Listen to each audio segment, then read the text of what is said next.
conference dengan institusi lain terkait dengan mitra untuk pengajuan hibah.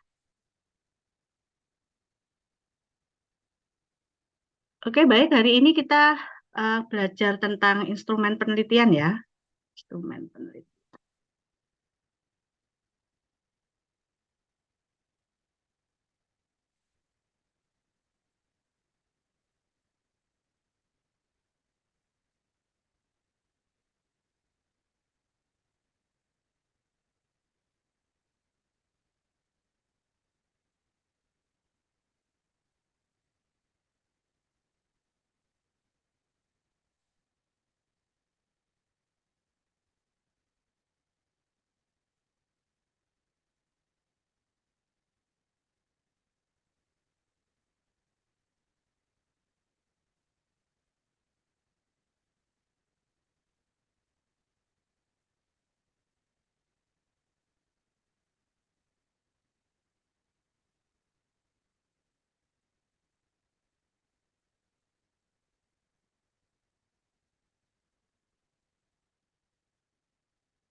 Oke, hari ini tentang instrumen penelitian ya.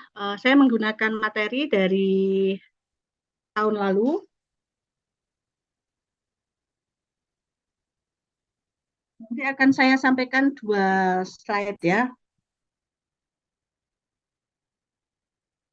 Yang pertama dari yang tahun lalu ya. Mungkin nanti sama terkait dengan kompetensi atau capaian pembelajarannya apa yang harus didapatkan oleh mahasiswa. Suara saya jelas nggak ya? Jelas, Nars. Jelas, Nurs. Oke, baik. Untuk praktikum Anda siap nggak kelompok 3 dan 4 hari ini? Kalau nggak siap, kita reschedule aja. Karena hari ini sebenarnya Bu Lili agak kurang enak badan ya. Dari kemarin tuh saya vertigo saya mulai mulai mulai warning capek mungkin ya. Jadi kalau noleh ke samping kiri agak sakit. Saya harus terapi dulu.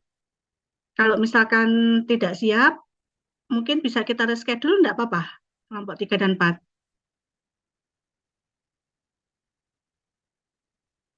Halo? Permisi, Nars, izin bertanya. Untuk yang dipresentasikan bab 3 atau bab 4 ya, Nars? Sesuai harusnya bab 3 itu sama kemarin. Sama dengan tinjauan pustaka. Oh, kalau soalnya dari teman-teman masih belum ada yang siap, Nars, kalau untuk presentasi yang bab 4. Oke, eh, berarti saya berikan waktu karena di RPS kan desain ya. Iya, Nars, kalau berdasarkan di RPS seperti itu. Oke, desain. Jadi saya berikan waktu minggu depan kita presentasi untuk praktikumnya kan dengan saya ya untuk 4 kelas. Iya, dengan saya kan ya.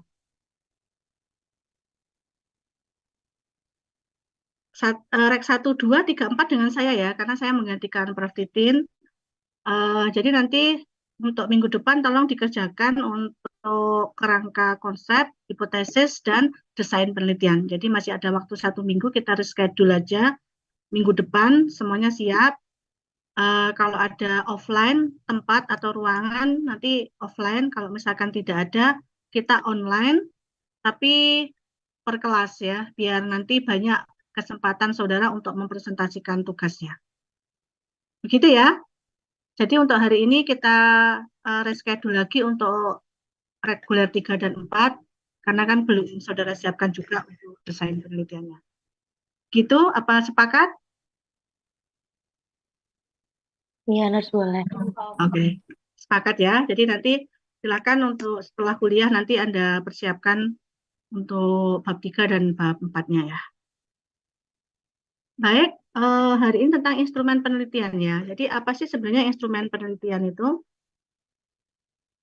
Jadi kalau kita berbicara tentang instrumen penelitian, jadi ini namanya tool ya, alat bantu yang digunakan oleh seorang peneliti di dalam kegiatannya untuk mengumpulkan data. Jadi kenapa? Karena instrumen penelitian ini merupakan hal yang penting karena sangat menentukan bagaimana kualitas data itu.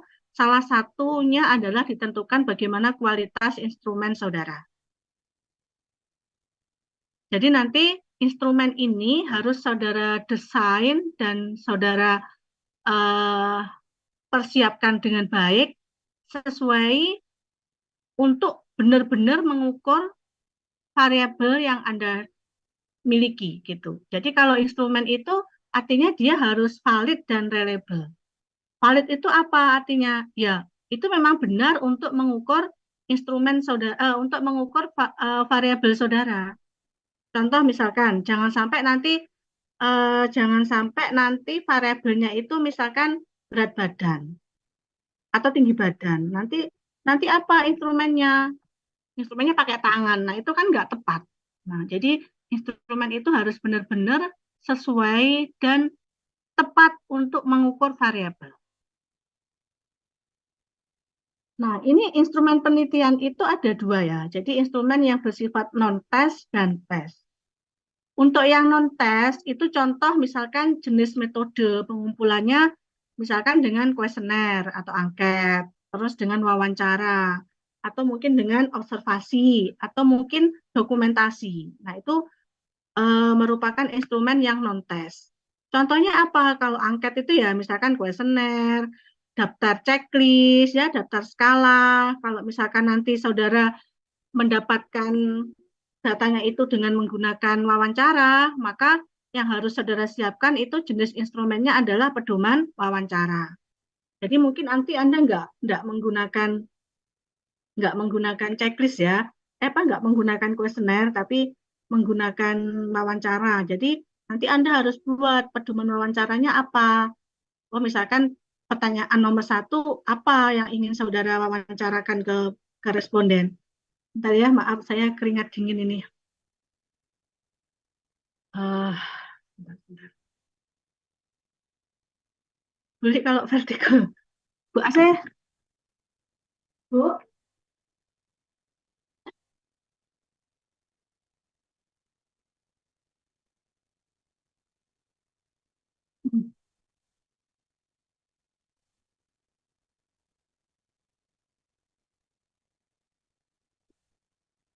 Eh, Kemudian kalau misalkan pakai misalkan observasi itu Anda ingin mengukur tentang perilaku, misalkan perilaku apa ya, misalkan perilaku perilaku wanita di dalam sadari, misalkan dalam screening kanker payudara. Nah, jadi kalau misalkan perilaku ya, Anda mungkin membuat lembar observasi terkait dengan checklist perilaku.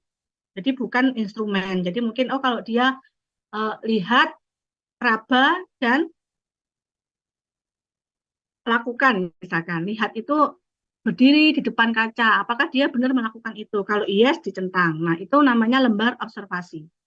Kemudian dokumentasi, itu lembar dokumentasi misalkan nanti kalau kalau metode Anda itu studi dokumentasi misalkan melihat hasil hasil lab misalkan atau dari rekam medis pasien. Nah, itu nanti Anda punya kayak lembar dokumentasinya apa untuk melihat dokumen itu.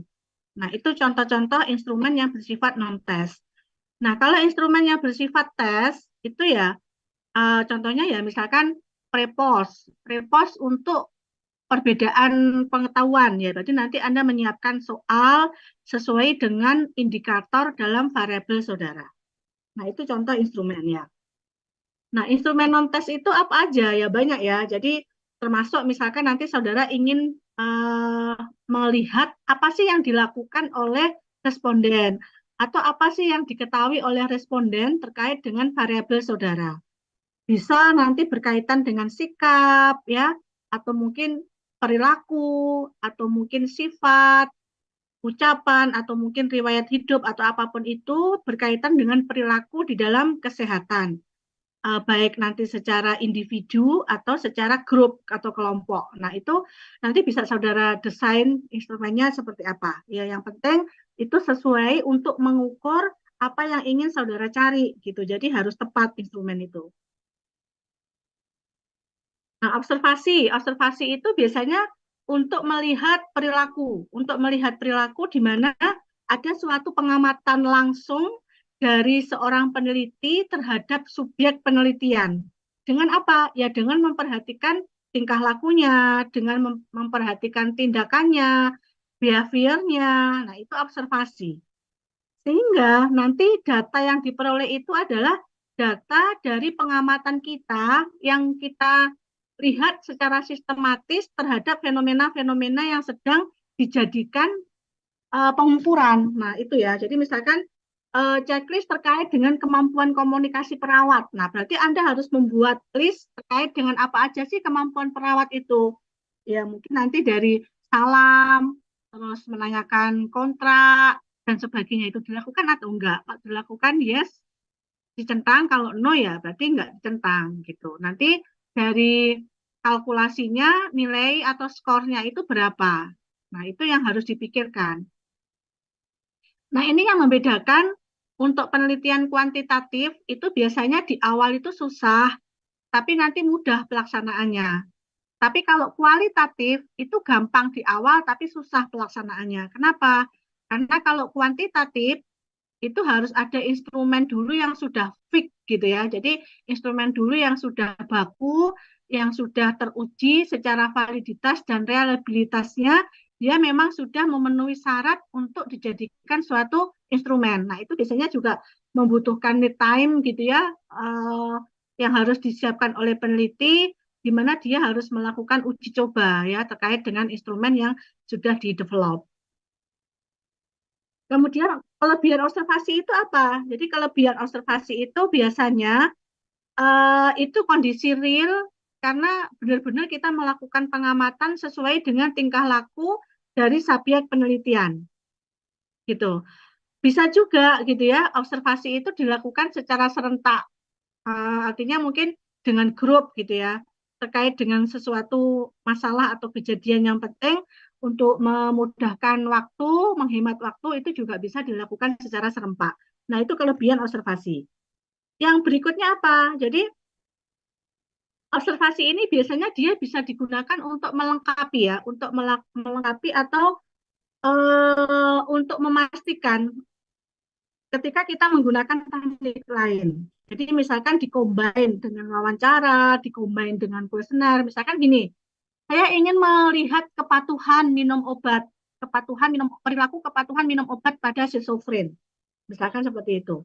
Nah, kalau hanya menggunakan kuesioner, nah pasti kan tingkat bohong ya, tingkat bohong atau biasnya itu tinggi. Mungkin sebenarnya dia nggak patuh, tapi karena mungkin pengen nilainya bagus, jadi dia mengisi, oh patuh, kontrol rutin, dan seperti itu. Tapi bagaimana nanti untuk memastikan benar nggak sih dia patuh atau tidak? Nah, itu bisa kita pastikan dengan observasi. Nah, itu salah satu kelebihan dari teknik observasi. Yang berikutnya bahwa observasi itu tidak membutuhkan kemampuan berkomunikasi dari seorang peneliti. Kenapa? Karena dia hanya mengamati aja, hanya menceklis klik-klik-klik gitu ya. Jadi tidak membutuhkan adanya interaksi atau komunikasi dengan responden. Tetapi namanya suatu sistem ya atau suatu cara itu selain ada kelebihan juga ada kelemahan. Kelemahannya apa? Jadi observer karena tadi tidak ada proses interaksi yang detail, tidak ada komunikasi dengan responden, maka biasanya dengan teknik observasi ini seorang observer atau peneliti itu dia tidak dapat mengungkapkan kehidupan pribadi. Jadi tidak tahu apa ya, mungkin untuk investigasi lebih lanjut. Kenapa sih kok terjadi seperti itu? Kenapa sih dia nggak patuh? Ya, kenapa obatnya kok masih sisa banyak? Itu nggak bisa menggali. Sehingga mungkin ada keterbatasan tidak akan bisa mengungkapkan permasalahan-permasalahan lain yang mungkin ada pada responden. Begitu. Terus yang berikutnya, apabila si subjek atau responden ini diobservasi, dia mengetahui kalau sedang dilihat atau dinilai, maka mungkin juga perilakunya itu akan dibuat-buat gitu ya. Oh ini kayaknya dinilai deh ya, mungkin aku harus menunjukkan hal yang baik. Nah itu bisa juga. Kemudian observer itu banyak tergantung kepada faktor-faktor yang tidak dapat dikontrol sebelumnya. Itu kelemahannya. Yang pertama, bagaimana sih menyusun menyusun suatu observasi, lembar observasi? Yang pertama tetap ketika nanti saudara mendevelop apapun ya, mungkin instrumen secara umum, saudara harus melihat dulu tujuan penelitiannya apa. Kemudian kegiatan dalam penelitian saudara apa? Langkah-langkah. Jadi, oh misalkan tujuannya adalah untuk mengetahui perilaku kepatuhan. Nah, perilaku kepatuhan itu indikatornya apa ya? Apakah mungkin sisa obat, kunjungan ke tempat tempat rumah sakit gitu misalkan. Jadi indikator itu harus ada dulu sehingga nanti checklistnya harus saudara sesuaikan dengan indikator. Terus ini ya, jadi indikator itu menyusun kisi-kisi, terus menyusun panduan observasi dan menyusun alat penilaian. Jadi nanti saudara mendevelop suatu checklist ya, checklist atau lembar observasi. Kemudian yang berikutnya untuk yang non-tes adalah wawancara atau interview. Wawancara atau interview ini merupakan suatu instrumen yang digunakan oleh peneliti ketika dia menggunakan pertanyaan ya, pertanyaan-pertanyaan yang akan ditanyakan kepada responden sesuai dengan tujuan dan informasi yang hendak digali. Jadi wawancara itu biasanya berupa panduan pertanyaan. Jadi, oh nanti pertama itu saya akan nanya gitu, apakah Bapak setiap bulan kontrol ke puskesmas, misalkan iya atau tidak. Kalau misalkan tidak, ada masalah apa atau apa. Jadi daftar pertanyaan langsung ya, sesuai dengan indikator. Kelebihan wawancara itu apa? Jadi kelebihan wawancara itu biasanya dia akan memberikan adanya koneksi ya. Jadi koneksi atau interaksi antara peneliti dengan responden. Nah, wawancara itu dapat dilaksanakan oleh setiap usia dan mudah dalam pelaksanaannya yang akan memberikan hubungan baik antara si peneliti dengan eh, responden. Tapi ada kelemahannya juga. Apa kelemahannya? Jadi biasanya kalau wawancara itu ya sangat ditentukan oleh kemampuan ya, kemampuan dari peneliti bagaimana dia berinteraksi dan berkomunikasi dengan responden. Selain itu juga dipengaruhi oleh mood mood atau kondisi dari responden ya, kondisi dari responden. Jadi kemampuan dia untuk menjawab pertanyaan, nah itu juga sangat menentukan baik atau tidaknya data dari hasil wawancara. Dan tentunya kalau dengan wawancara, berarti si peneliti itu menguasai bahasa secara baik dan sempurna dengan menyesuaikan bahasa dari responden. Jadi kalau misalkan dia tidak bisa menggunakan bahasa Indonesia, menggunakan bahasa daerah, berarti ya eh, peneliti juga harus menguasai bahasa daerah tersebut. Langkah-langkahnya sama, jadi saya rasa semua instrumen apapun itu dengan observasi, wawancara, langkahnya sama. Tujuan, penelitian, kisi-kisi, indikator, variabel itu harus disusun terlebih dahulu. Yang berikutnya kuesioner. Nah, kuesioner ini adalah angket ya. Jadi angket yang berisi daftar pertanyaan yang harus diisi oleh responden. Nah, ini pengembangan kuesioner. Jadi pengembangan kuesioner itu kembali lagi saudara harus tahu teorinya. Harus tahu teori, kemudian teori itu akan dikonstruk lagi disesuaikan dengan variabel penelitian. Nah, variabel penelitian itu nanti kan ada indikatornya, indikator atau yang disebut dengan dimensi variabel. Kemudian di breakdown lagi detail indikator-indikatornya, kemudian disusun menjadi suatu instrumen. Nah, ini langkah-langkahnya dalam penyusunan kuesioner. Jadi nanti di bab 4 itu biasanya ada poin bab 4 titik berapa gitu ya, ada instrumen penelitian. Nanti instrumennya dia di-develop oleh siapa, atau kalau misalkan dimodifikasi, boleh dimodifikasi dari siapa. Kemudian kisi-kisi instrumen itu ada variabel, kemudian tabel yang kedua ada indikator, kemudian ada pertanyaan nomor berapa-berapa, kemudian ada jumlah pertanyaannya berapa. Nah, tata cara untuk menyusun instrumen atau kuesioner ini harus jelas bahwa variabelnya itu tersurat. Maksud tersurat itu maksudnya ditampilkan. Nah, jadi variabelnya misalkan tentang stres akademik, itu variabelnya. Dimensinya, dimensinya itu mungkin ada stres itu ada gejala fisik, gejala perilaku, gejala sosial, itu dimensinya. Nah, indikator dari gejala fisik, nah itu ada misalkan gangguan tidur, pusing, tekanan darah meningkat, misalkan. Nah, itu harus jelas. Nanti dimensi dari perilaku, misalkan indikatornya adalah gelisah, atau mungkin gelisah, mungkin mondar-mandir, atau apa misalkan.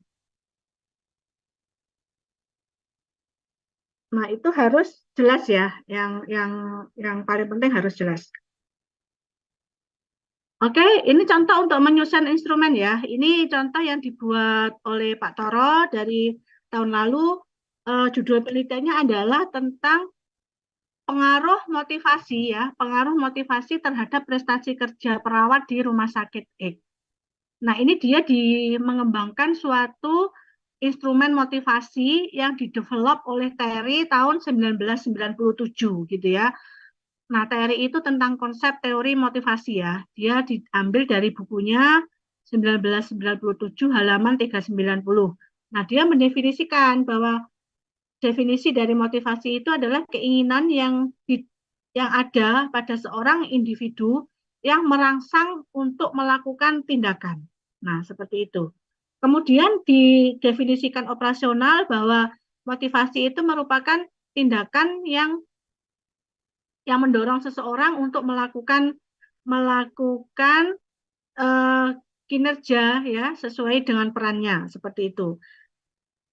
Dengan indikator-indikatornya seperti ini. Jadi motivasi secara teori itu ada 5 dimensi. Dimensinya apa? Yaitu kebutuhan fisiologis, kebutuhan aman dan rasa aman, kemudian kebutuhan sosial, kebutuhan harga diri, dan kebutuhan aktualisasi diri. Nah, nanti saudara menyusun instrumen tuh kayak gini di bab 4. Indikator. Nah, untuk kebutuhan fisiologis itu indikatornya adalah pemenuhan pangan, pemenuhan sandang, pemenuhan tempat tinggal, pemenuhan kesehatan, rekreasi. Nah, pertanyaannya itu soal nomor 1 sampai dengan soal nomor 5. Nah, itu indikator itu. Berarti satu indikator itu satu pertanyaan. Terus untuk kebutuhan keamanan dan rasa aman, nah itu indikatornya ada 4. Rasa aman dan sebagainya ini. Nah, itu nanti di pertanyaan nomor 6 sampai dengan nomor 9. Nah, ini harus dibuat dulu sebelum Anda nanti membuat lampiran kuesioner. Kemudian, dimensi yang terakhir yaitu tentang kebutuhan aktualisasi diri. Nah, itu ada indikatornya adalah kesempatan untuk pengembangan diri, kesempatan promosi jabatan, kebijakan dalam pendukung untuk kerja secara optimal. Nah, itu untuk instrumen 18 sampai dengan 20. Nah, ini contohnya ya. Jadi nanti silakan Anda sesuaikan variabel Anda apa, dimensinya apa, indikatornya apa, instrumennya, soal nomor berapa, dan berapa. Itu harus jelas. Nah, ini gambar contoh misalkan kalau kuesioner Anda itu berupa pilihan skala Likert. Jadi skala Likert itu monggo silakan mulai dari mungkin ada tidak pernah ya, uh, tidak pernah kadang-kadang, mungkin sering, selalu, atau apa, atau mungkin sangat setuju sampai dengan sangat tidak setuju. Nah, itu skala Likert. Skala Likert nanti silahkan misalkan gaji yang saya terima dapat memenuhi kebutuhan pangan. Nanti dia harus memilih responden itu dikasih pedoman atau panduan untuk memilihnya itu bagaimana. Nah, ini contoh ya, contoh kuesioner. Ini contoh misalkan untuk kisi-kisi instrumen untuk variabel prestasi kerja. Jadi variabelnya adalah prestasi kerja. Dimensinya ada 6. Dimensinya ada 6, yaitu mulai dari mutu hasil kerja, volume hasil kerja, sampai dengan kehadiran kerja. Nah, indikatornya ini mulai ada ketelitian untuk mutu hasil kerja itu dari indikator ketelitian, kerapian, ketuntasan. Nah, itu instrumennya soal nomor 1 sampai dengan soal nomor 3. Nah, itu seperti itu caranya. Sampai untuk yang dimensi 6, indikatornya harus. Makanya kenapa kalau nanti Anda memilih menyusun bab 2, itu Anda susah menemukan indikator atau juga dimensinya, jangan diteruskan. Karena apa? Sampai di akhir saudara akan kesulitan. Makanya kenapa pentingnya bab 2 itu untuk saudara belajar meneliti ya, karena itu membuktikan proof the theory, membuktikan teori begitu. Jadi di setiap bab 2 variabel saudara itu harus jelas dimensi dari variabel Anda itu apa. Jadi kalau misalkan variabel Anda stres akademik, jadi dimensi stres akademik itu apa, indikatornya apa, itu harus ada di bab 2. Karena itu menjadi dasar saudara untuk mengembangkan instrumen. Nah, ini instrumen prestasi kerja ya. Jadi instrumen prestasi kerja itu seperti ini, pekerjaan ya dengan teliti, nanti silahkan mau pakai model ini atau mau pakai model tabel-tabel juga boleh ya. Itu kondisional aja, yang penting saudara paham apa itu skala Likert, paham bagaimana bahwa instrumen itu atau kuesioner itu adalah sesuai dengan indikator setiap variabel. Nah, sekarang validitas dan reliabilitas instrumen penelitian. Apa sih validitas? Jadi validitas itu bahwa instrumen yang kita gunakan itu memang tepat sebagai alat ukur untuk mengukur apa yang akan diukur. Contoh misalkan, kalau variabelnya itu tinggi badan, berarti untuk mengukur tinggi badan manusia itu ya pakai meter, ya pakai meter, bukan pakai jengkal tangan. Kenapa? Karena jengkal tangan setiap manusia itu berbeda. Tapi kalau mengukur tinggi badan dengan meteran, berarti itu tepat. Alat ukur kita itu hendak mengukur apa yang akan diukur, yaitu tinggi badan. Contoh, kalau misalkan saya ingin mengukur berat, misalkan, ya saya menggunakan timbangan berat badan, gitu ya. Tapi kalau misalkan saya mengukur berat emas, berarti alat ukurnya bukan timbangan berat badan, tapi timbangan ukur emas. Nah, jadi itu valid. Nah, nanti saudara sebelum melakukan penelitian harus melakukan analisis validitas, yaitu bagaimana saudara mengkorelasikan antara skor yang saudara peroleh dengan setiap butir pertanyaan dengan skor total. Nah, ini rumusnya ya. Jadi nanti saudara bisa menggunakan alat uji namanya korelasi produk moment. Jadi nanti tinggal diklik di SPSS-nya pada saat uji validitas, itu Anda pilih namanya korelasi product moment atau product moment correlation. Nah, nanti tinggal diklik gitu. Tapi kalau mau menghitung manual juga boleh ya. Jadi kalau menghitung manual ini rumusnya. Jadi R itu adalah nilai atau besaran korelasi hitung, R itu ya. Atau yang disebut dengan koefisien korelasi. Nah, koefisien korelasi R hitung ini nanti harus lebih besar dari R tabel. Baru dikatakan instrumen saudara itu valid. Kalau nggak mau ribet menghitung manual, ya tinggal diklik aja nanti di SPSS ya, sudah ada. Nah, untuk menghitung manual itu rumusnya N itu jumlah dari sampelnya adalah total dari X dan Y. X itu adalah skor butir, kemudian Y itu adalah skor total butir, dikurangi ini jumlah dari X dikalikan dengan Y. Kemudian dibagi dengan akar kuadrat N sampel dikalikan X skor butir dikuadratkan. Nah, seperti itu ya. Nanti kemudian kita bandingkan hasilnya itu dengan R tabel. Nah, untuk melihat R tabel, nanti Anda bisa melihat di buku lampiran, buku-buku statistik, itu selalu ada. Ya. Jadi misalnya ada R tabel uji validity, nanti selalu ada. Nah, untuk melihatnya itu ada DF atau degree of freedom ya. Jadi degree of freedom-nya itu selalu N-2 atau jumlah sampel dikurangi 2. Kayak gini ya. Nah, ini contoh ya. Jadi misalkan, ini contoh misalkan saya melakukan uji validitas kepada 35 responden. Jadi melakukan uji validitas kepada responden nomor 1 sampai nomor 35. Nah, skor butir tuh ini. Jadi ini pertanyaan nomor ini 1, 2, 3, 4, 5, 6 yang mendatar. Ini adalah soal nomor 1, soal nomor 2, soal nomor 3, soal nomor 4, soal nomor 5, sampai dengan soal nomor 16. Ini skor total jawaban dari seluruh soal. Jadi misalkan responden 1, dia soal nomor 1 skornya 4, soal nomor 2 skornya 4, soal nomor 3 skornya 4, sampai soal yang ke-16 dia skornya 5. Kemudian dijumlah, oh ternyata responden 1 dia total menjawab dari 16 pertanyaan itu skornya 74. Kemudian responden nomor 2, dia pertanyaan nomor 1 skornya 3, nomor 2, 2, nomor 3 skornya 2. Sampai soal nomor terakhir 3 skornya dan totalnya adalah 47. Itu sampai habis semua responden kita masukkan ya, kita input. Monggo kalau Anda mau pakai Excel boleh atau pakai SPSS langsung boleh. Kalau beli suka SPSS ya, saya nggak mau manual ya, lebih baik SPSS. Nah, ini sampai responden yang ke-35 sudah saya input di dalam sistem gitu ya. Nah, ini skor totalnya juga sudah saya inputkan begitu.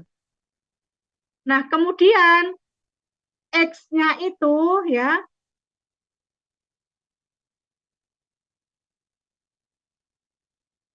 X-nya itu saya jabarkan lagi. Jadi responden 1, X-nya 4, Y-nya 74. Nah, Y-nya itu skor total ya. Jadi Y itu skor total. X itu rata-ratanya. Jadi X itu rata-rata jawaban dia pada 16 itu berapa, 16 soal itu berapa. Kemudian Y itu skor totalnya berapa, X kuadrat berarti ya X-nya itu kita kuadratkan, Y kuadrat itu berarti Y-nya itu kita kuadratkan, kemudian X kali Y itu berarti X dan Y itu kita kalikan. Sampai semua responden 35 kita lakukan seperti tadi. Jadi jawaban butir ke-1 dengan skor total. Jadi butir ke-1 ya. Jadi ini maaf, X itu bukan rata-rata tapi jawaban dari nilai dari pertanyaan nomor 1. Ya, itu berapa? Kemudian dijumlah, jadi jumlah dari X tadi secara vertikal berapa, Y-nya juga dijumlah berapa, X kuadrat juga dijumlah berapa, Y kuadrat juga dijumlah berapa, X kali Y juga dijumlah berapa. Baru kemudian pakai rumus tadi. Jadi N itu jumlah sampel 35, kemudian jumlah X dikalikan XY, dikalikan ini XY, dikurangi total dari X 134 dikalikan total dari Y 2280 dibagi akar dari 35 itu N kemudian dikalikan X kuadrat dikurangi X dikuadratkan dikalikan N. Nah kayak gitu ya, ribet ya. Kalau saya nggak mau, saya terus terang nggak pernah ngitung manual. Di sini saya pakai menu SPSS ya. Terus kemudian itu ketemu berapa gitu kan. Nah, ternyata setelah dihitung R-nya itu ketemu 0,734. Nah, inilah yang disebut dengan R hitung. Baru R hitung ini kita bandingkan ya, R hitung.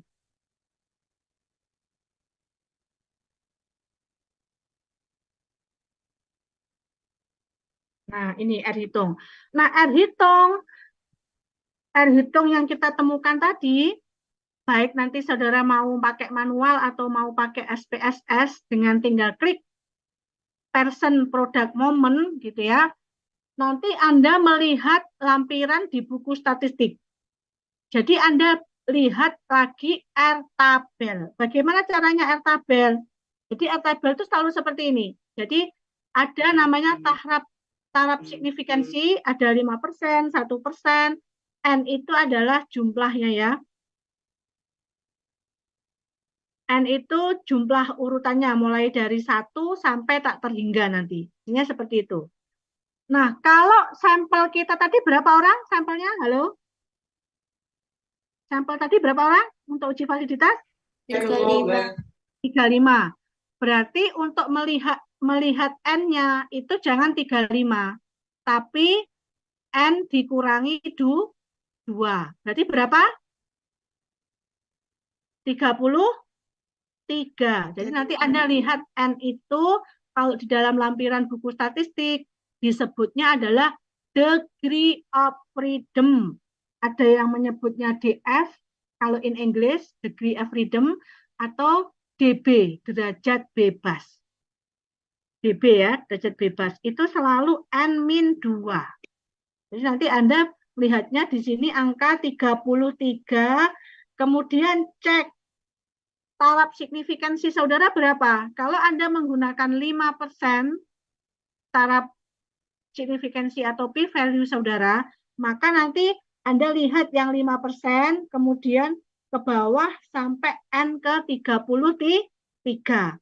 Jadi misalkan ini, misalkan ya, degree of freedom-nya ketemu 26, karena jumlah sampelnya 28 misalkan. 28 dikurangi 2, 26. Karena signifikansinya menggunakan 5%, 5% kan ini, 5%. Anda ke bawah, sampai ketemu pertemuan antara 26 dan 5% tadi. Nilai itulah yang disebut dengan R tabel. Kalau nilai R hitung saudara lebih besar dari R tabel ini, maka instrumen saudara valid. Bisa dipahami? Halo? Open mic dong. Iya, Bisa dipahami? bisa, Nurse. Oke.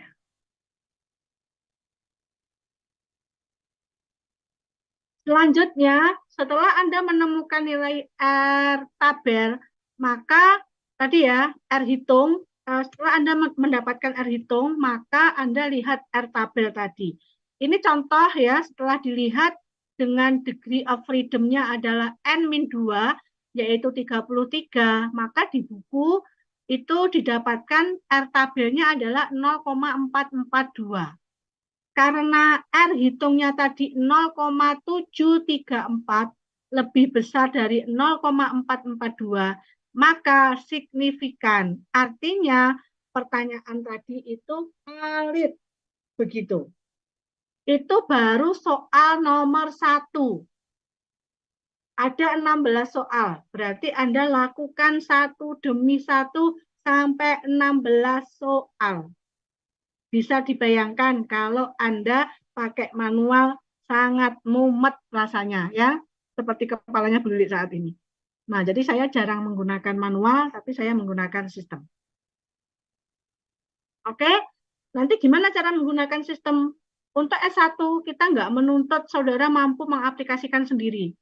Jadi kalau misalkan nanti memang saudara harus uji validitas, menggunakan tool SPSS, atau analisis data, begitu ya, kalau memang nggak mampu untuk melakukan SPSS sendiri, tidak apa-apa, nanti minta bantuan orang statistik. Yang penting saudara tahu cara membacanya, begitu. Tapi kalau mau belajar sendiri ya, monggo silakan. Itu nggak sulit kok. Pasti bisa. Yang penting saudara ada kemauan untuk belajar. Oke, yang berikutnya, apa sih yang menyebabkan instrumen kita itu tidak valid? Banyak sekali ya. Jadi banyak faktor yang mungkin nanti bisa mempengaruhi hasil tes kita itu nggak valid. secara umum itu dibagi menjadi ini ya, 3 ya. Jadi ada faktor internal saat kita melakukan tes atau dari faktor eksternal atau justru bisa juga berasal dari responden yang bersangkutan itu mungkin tidak bisa mengisi atau keterbatasan dia dalam memahami pertanyaan. Itu juga bisa. Nah, sekarang kita ke reliabilitas instrumen. Kalau valid itu adalah ketepatan alat ukur kita sesuai untuk mengukur apa yang akan diukur.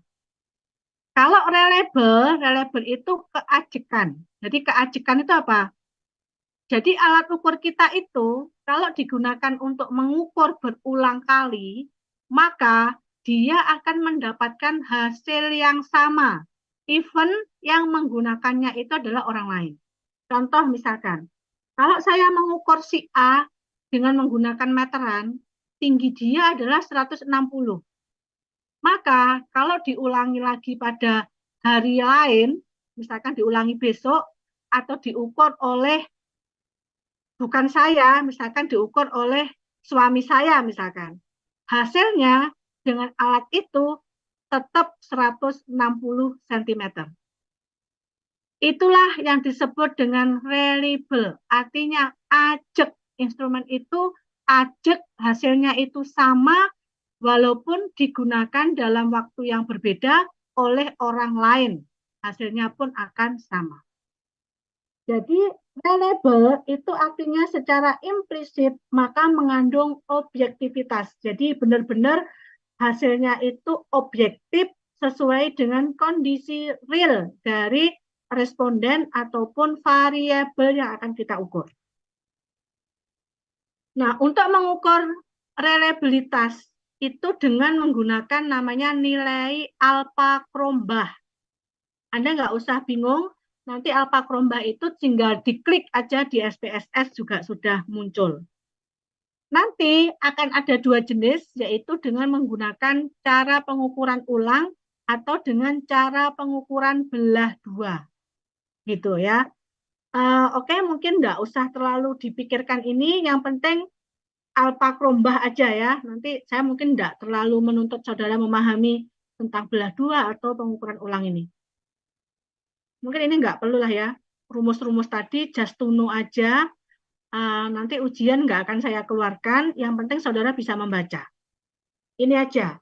Biasanya ya, standar dikatakan reliable itu kalau nilai R dari alpha Krombach itu lebih dari 0,6. Lebih dari 0,6 itu dikatakan reliable. Dikatakan reliable. Ya. Mungkin nanti pertemuan next berikutnya kalau saya punya hasil uji validitas dan reliabilitas, mungkin saya tunjukkan ya. Kalau dari hasil output SPSS itu seperti apa.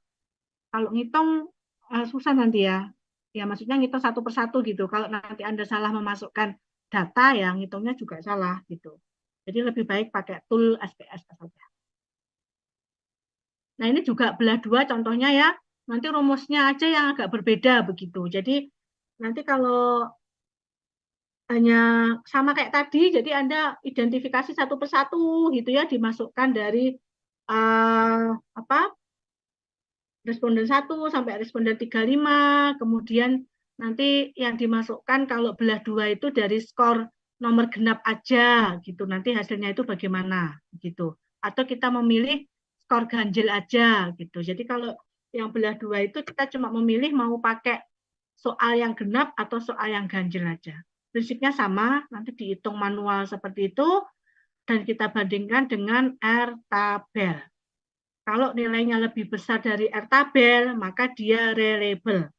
Tapi kalau nanti Anda menggunakan SPSS, biasanya ya, standar secara teori, dia kalau lebih dari 0,6 dikatakan reliable. Atau semakin mendekati 1, maka itu semakin baik. Apa yang mempengaruhi faktor-faktor berkaitan dengan reliabilitas instrumen? Yang pertama adalah panjang dari instrumen saudara. Jumlah banyak variabelnya berapa, pertanyaannya yang saudara buat berapa. Biasanya kalau semakin banyak gitu ya, nah itu biasanya akan banyak biasnya begitu. Jadi kalau bikin pertanyaan itu jangan terlalu banyak ya. Kenapa? Karena kebiasaan kita atau responden itu cenderung memilih jawaban tengah. Jadi kadang dia nggak membaca soal, tiba-tiba selaal pokoknya kadang-kadang aja deh aman gitu, atau memilih jawaban yang terletak di tengah. Nah, jadi kadang saudara harus memperhatikan namanya prinsip favorable dan unfavorable. Jadi jangan semua menggunakan kalimat positif. Jadi favorable itu kalimat positif. Misalnya gini, saya sekarang baik-baik saja. Saya sekarang bisa tidur dengan nyenyak. Saya sekarang makan dengan lahap. Saya sekarang menikmati hidup saya. Nah, itu namanya favorable, pertanyaan positif. Kadang orang itu kalau sudah bisa menjebak, aduh ini pertanyaannya baik-baik aja, ya udahlah saya jawab oke oke oke oke aja semuanya. Nah, itu hindari, jangan seperti itu. Jadi nanti Anda harus mengacak, oh mungkin dari 10 soal itu yang 5 dengan kalimat positif, yang 5 dengan unfavorable atau kalimat negatif. Jadi misalkan nomor 1, saya sekarang merasa rileks atau baik-baik saja. Nomor 2, dirubah. Setiap malam saya mimpi buruk. Nah, gitu. Jadi mimpi buruk itu kalimat negatif. Artinya kalau dia menjawab selalu, dia nggak membaca item pertanyaannya, skornya akan tinggi, kebalikan dari kalimat positif tadi. Nah, biasanya kalau seperti itu, nanti dia akan valid dan reliable. Kenapa? Karena semakin beragam jawaban responden, itu semakin bagus. Jadi pertanyaan kita itu jangan mengarahkan ke satu jawaban begitu. Apalagi sebenarnya dibikin baik-baik saja. Nah, cenderung orang itu akan memilih satu pertanyaan ya baik-baik aja atau mungkin pilihan yang di tengah gitu ya. Jadi kurang bisa mengukur kondisi the real dari responden. Kemudian penyebaran skor ya itu juga ya. Jadi skornya itu juga hati-hati. Nah, cara semakin tinggi sebaran jawaban, maka biasanya itu semakin reliable. Makanya saudara harus pintar-pintar untuk membuat pernyataan. Jadi diacak begitu ya. Nomor 3 misalkan, saat ini nafsu makan saya baik. Yang berikutnya dibuat yang negatif gitu ya. Saya tidak semangat menjalani hidup. Nah, berarti kan kondisi depresi. Nah, jadi harus diacak gitu loh, mana positif negatif gitu ya. Jadi biar enggak jawaban pasien tuh enggak mengumpul pada satu pilihan. Nah itu caranya ya untuk mengakali biar kuesioner kita itu reliable. Yang berikutnya yang membuat tidak reliable itu adalah pernyataannya atau pertanyaan Anda itu sulit, enggak dipahami atau menggunakan bahasa-bahasa yang medis sehingga orang awam itu bingung, sehingga dia tidak tahu harus menjawab apa. Nah, itu hindari ya cara membuat hal seperti itu. Terus objektif, artinya apa? Jadi responden itu kita harus tahu bagaimana tingkat pendidikannya mereka. Jadi jangan menggunakan istilah-istilah yang susah, sehingga nanti dengan orang yang kompetensinya sama, maka hasilnya itu juga sama, gitu ya. Jadi objektif memang kita sesuaikan dengan kondisi siapa responden kita. Nah, itu cara untuk mendevelop agar instrumen kita reliable. Ada pertanyaan sampai sini? Kita diskusi aja.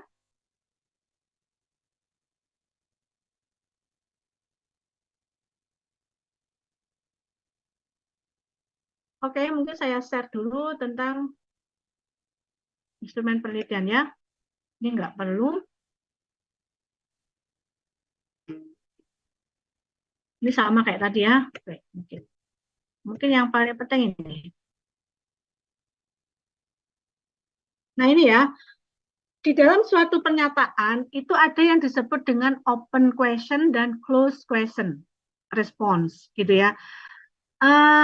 Nanti Anda harus tahu kapan pernyataan saya itu dalam bentuk open question atau closed question.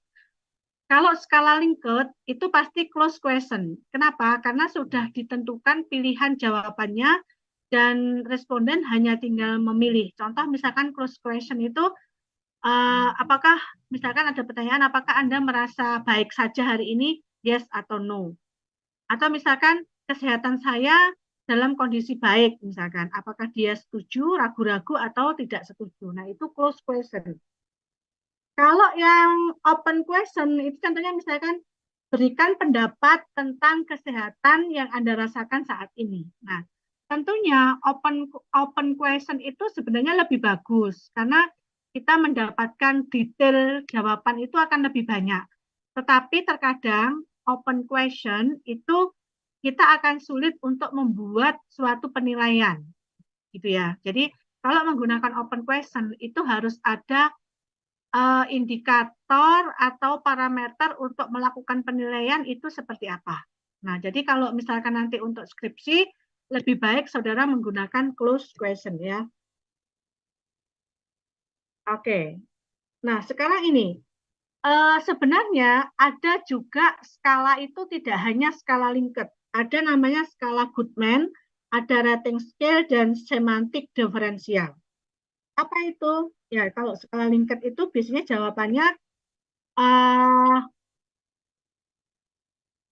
tadi ya, mulai dari setuju sampai tidak setuju, ragu-ragu dan seperti itu. Lebih dari 2 jawaban. Kalau skala Goodman itu hanya ada 2 jawaban, jadi dikotom. Yes, no, benar, salah, terus setuju, tidak setuju. Jadi hanya ada 2 pilihan. Begitu. Kalau rating scale itu biasanya dengan menggunakan angka. Jadi kalau skala Likert kan lebih tidak pernah, jarang-jarang, jarang, sering, sama selalu misalkan. Nah, kalau skala rating scale itu misalkan apakah Anda merasakan lelah? Jawabannya itu misalkan 1, 2, 3, 4 menggunakan skor. Jadi jawablah pilihan yang menunjukkan severity atau berat tidaknya respon yang Anda rasakan. Jadi kalau 1 itu apa, misalkan 2 itu apa. Jadi ada rating scale atau ada angka. Kalau semantik diferensial itu gabungan antara skala Likert dan rating scale. Jadi ada pilihan secara kualitatif dan juga ada angkanya.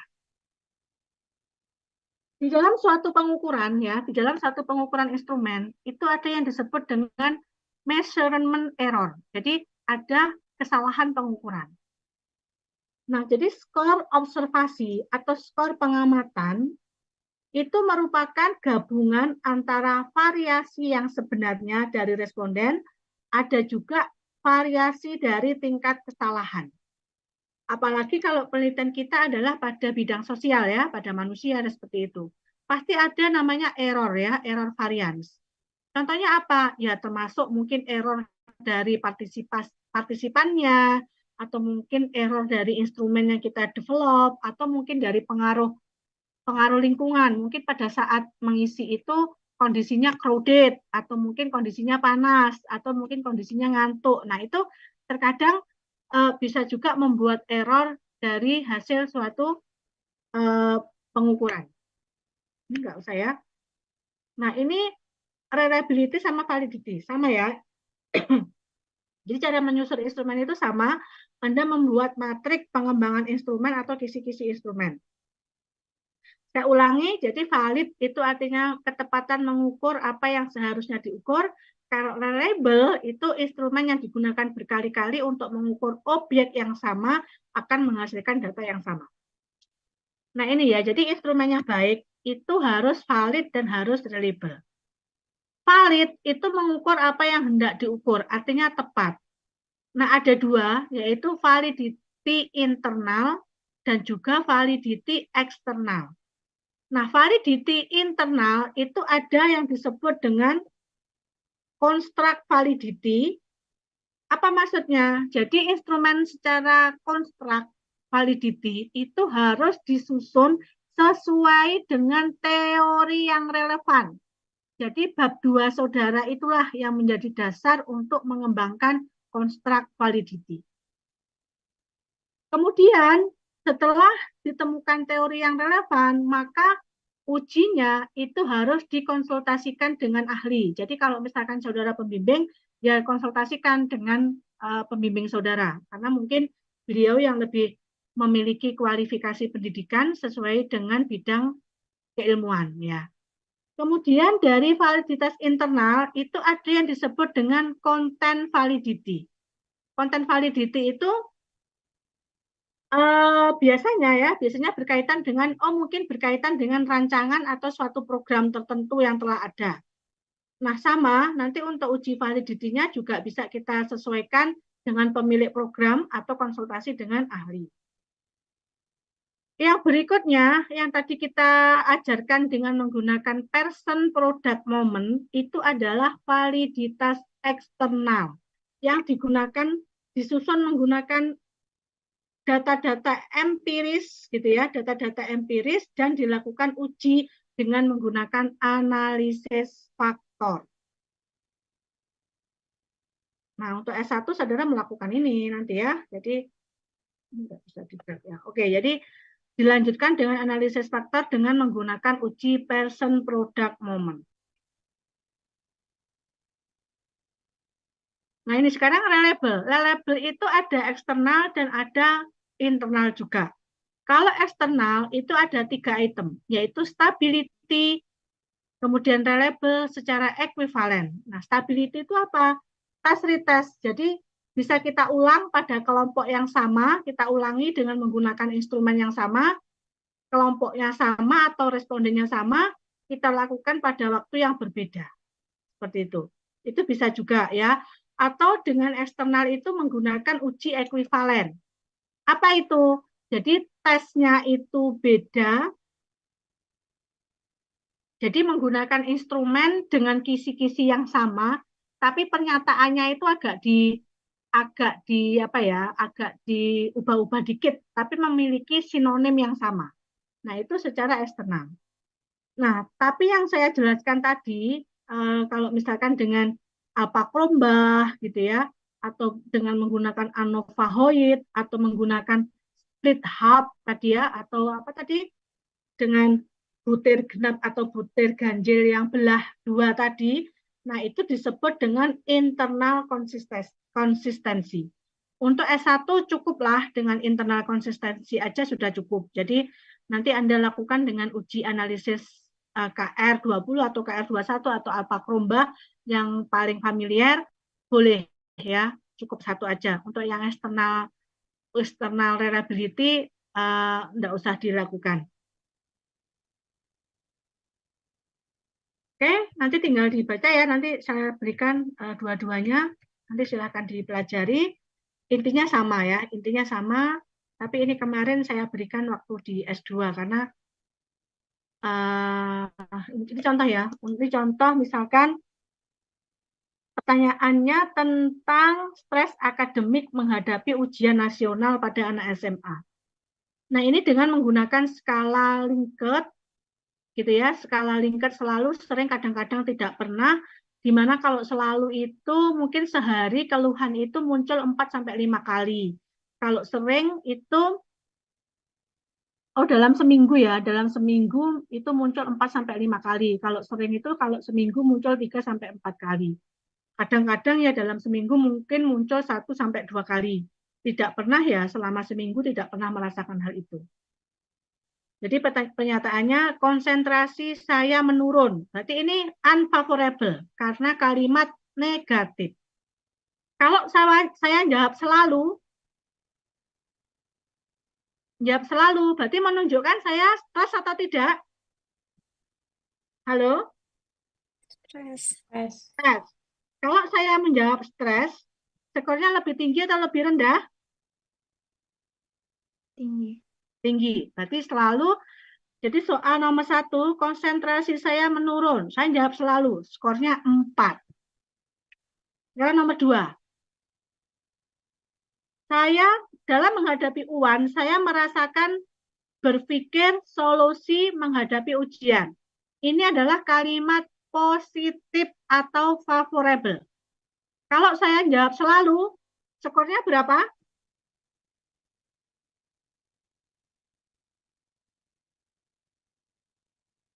Kalau nomor 2 ini stres nggak? Enggak. Nggak. Berarti kalau saya jawab selalu, skornya sah? 1. Nah, seperti itu. Nah, itu cara untuk mengembangkan biar nanti jawaban responden itu lebih menyebar gitu loh. Kenapa? Karena kalau misalkan itu saya buat selalu negatif gitu ya, kalau ketemu sama anak-anak yang dia tidak stres, maka dia akan menjawab tidak pernah semua kan, begitu. Jadi nanti jawabannya itu lebih merata. Nah, itu yang baik dalam membuat suatu item pernyataan ya. Misalkan nomor 4, saya tetap rileks dan nyaman. Kalau saya jawab sering, berarti kan ini nggak stres kan? Sering, oh skornya adalah 2. Atau nggak pernah sih, tetap rileks dan nyaman, tidak pernah misalkan. Kalau nggak pernah, berarti kan dia stres. Jawabnya adalah 4. Begitu, skornya 4. Begitu ya. Jadi item itu kalau misalkan nanti outputnya adalah stres tinggi itu kalau jawabannya misalkan skornya lebih dari 10 sampai 20 misalkan. Berarti nanti kan harapannya kalau dia tidak pernah menunjukkan kalimat positif, ya berarti skornya kan, berarti dia stres, skornya 4, lebih tinggi gitu. Nah, itu nanti tolong yang diperhatikan, benar-benar saudara perhatikan, itu yang di-develop di bab 4 di dalam instrumen itu mulai dari kisi-kisi pengembangan instrumen, scoringnya bagaimana, kalau pertanyaan positif dia jawab selalu itu skornya gimana, kalau pernyataan negatif jawab selalu skornya gimana. Nah, biasanya kalimat positif dan negatif itu scoringnya kebalik. Nah, mana kalimat yang favorable itu pertanyaan nomor berapa, yang kalimat negatif unfavorable, pertanyaan nomor berapa, scoringnya berapa, itu harus detail di dalam bab 4. Nah, ini contoh ya, ini contoh hasil uji validity dan reliabilitas yang pernah saya lakukan dengan melibatkan 15 anak gitu ya, 15 siswa SMA ya, kelas 3. Nah, ini pertanyaan ya. Jadi ini butir soal. Pertanyaan nomor 1, pertanyaan nomor 2, pertanyaan nomor 3, pertanyaan nomor 4, pertanyaan nomor 5. Ini responden nomor 1, skornya soal 1 dia skornya 4, skor 2, 3, 4, 4, 4. Begitu. Sampai selanjutnya di input. Nah ini cara. Nanti cara saya menggunakan tool SPSS. Nanti caranya klik analyze, pilih skill gitu ya. Pilih menu skill, kemudian klik reliability dan analisis, kemudian pada semua kotak item P1 sampai P5 tadi kita masukkan ke dalam item yang akan diuji, kemudian pilih alpha krombah, kemudian klik option, kemudian pilih deskriptif, klik kanan, pilih item, pilih scale, if item deleted, klik continue, oke, sudah keluar hasil. Sudah keluar hasil, nanti tinggal kita bandingkan, kan lebih gampang kan daripada Anda ngitung-ngitung manual. Terus nanti keluar hasil outputnya, baru kita lihat R-tabel. R-tabelnya sama kayak tadi, kita lihat kalau sampelnya 15, berarti DF atau DB atau derajat bebasnya adalah 15 dikurangi 2, yaitu 13. Nanti kita lihat 13 ke bawah, kemudian P-value-nya adalah 5%, nanti ketemu angka berapa. Begitu. Baru nanti kalau nilai R hitungnya itu lebih besar dari R tabel, maka dikatakan valid. Oke, sudah selesai. Ada pertanyaan? Silakan. Kalau ada yang perlu ditanyakan atau diskusikan, bisa dipahami? Insya Allah bisa, Mas. Oke, baik. Nanti silakan saudara mulai sekarang mengembangkan itu. Insya Allah mudah-mudahan malam nanti saya mulai buka untuk pengumpulan ini ya, yang di teori ya. Saya belum membuat untuk pengumpulan resume ya. Nanti Nanti kalau sudah saya buka, saya berikan waktu 2 hari untuk saudara upload ke. Oke, monggo. Kalau tidak ada pertanyaan bisa diakhiri. Bisa, Nanti Nas. silakan saudara tentukan waktu untuk praktikum minggu depan ya. Minggu depan kapan begitu, nanti silahkan disampaikan ke saya waktunya. Kalau tidak ada pertanyaan, saya akhiri pertemuan hari ini. Waktunya pas ya, sampai 9:30. Saya mohon izin, saya harus terapi dulu. Kurang lebihnya mohon maaf. Assalamualaikum warahmatullahi wabarakatuh. Waalaikumsalam. Waalaikumsalam Terima warahmatullahi kasih. wabarakatuh. Terima kasih, Nur. Sehat-sehat.